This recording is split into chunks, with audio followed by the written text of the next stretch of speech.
မနေ့ပြန် preliminary စနေပြီပေါ့နော် judge ပြဿနာဖြစ်နေတယ် Miss Universe organization မှာအခုဒီမှာပြထားတဲ့အတိုင်းပဲပေါ့နော် Omar Hafiz ဆိုတဲ့ judge အရင်တစ်ခေါက်တုန်းကလေလွန်ခဲ့တဲ့3-4ရက်လောက်ကတော့ teacher စီတင်ခဲ့သေးရပေါ့နော် judge တွေထဲမှာအကုန်လုံးက Latin ဖြစ်နေတယ် no Asian ဆိုပြီးတော့ပေါ့နော်ဒီရက်ပိုင်းထဲမှာမှဒီ Asian က judge 2ယောက်3ယောက်လောက်ထက်လာပေါ့နော် Filipinos တို့ India တို့ဆိုတော့ကြိုဆိုရမယ်ပေါ့အခုပြဿနာကဘာလဲဆိုတော့ Omar Hafiz ကိုအားလုံးသိထားတာ teacher စီအပါဝင်ပေါ့နော်သူက selection committee ဆိုပြီးတော့ judge အနေနဲ့သိထားတယ်ဒါပေမဲ့အခု Omar Hafiz ကနေသူရဲ့ social media မှာတင်လာတယ်ပေါ့နော်ဘယ်လိုတင်လာလဲဆိုတော့သူ့ကို committee ကနေဒီ selection committee ကနေသူ့ကိုဖယ်ထုတ်လိုက်တယ်လို့သူကတင်လာတယ်ပြီးရင်တော့သူ့ရဲ့ role ကိုလည်းသူနားမလည်ပါဘူးပေါ့နော်ဘယ်အခန်းကဏ္ဍမှာပါဝင်ရမလဲဆိုတာလည်းသူနားလည်မှုမရှိဘူးဆိုပြီးတော့သူကတင်လာတယ်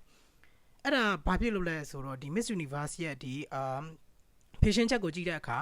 Omar Hafiz ကို selection committee အနေနဲ့အရင်တုန်းကသူတို့ရွေးချယ်ခဲ့တာဒီ agree သဘောတူညီခဲ့တာကြတော့ဒီ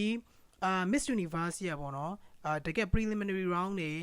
swimsuit round တွေပြီးရင်နောက် final round တွေမှာ judge လုပ်ဖို့အတွက်သူ့ကိုငှားရမ်းခဲ့တာမဟုတ်ဘူးပေါ့နော်ဘာအတွက်ငှားရမ်းခဲ့တာလဲဆိုတော့ title ဆုဖြစ်တဲ့ Beyond the Crown ဆိုတဲ့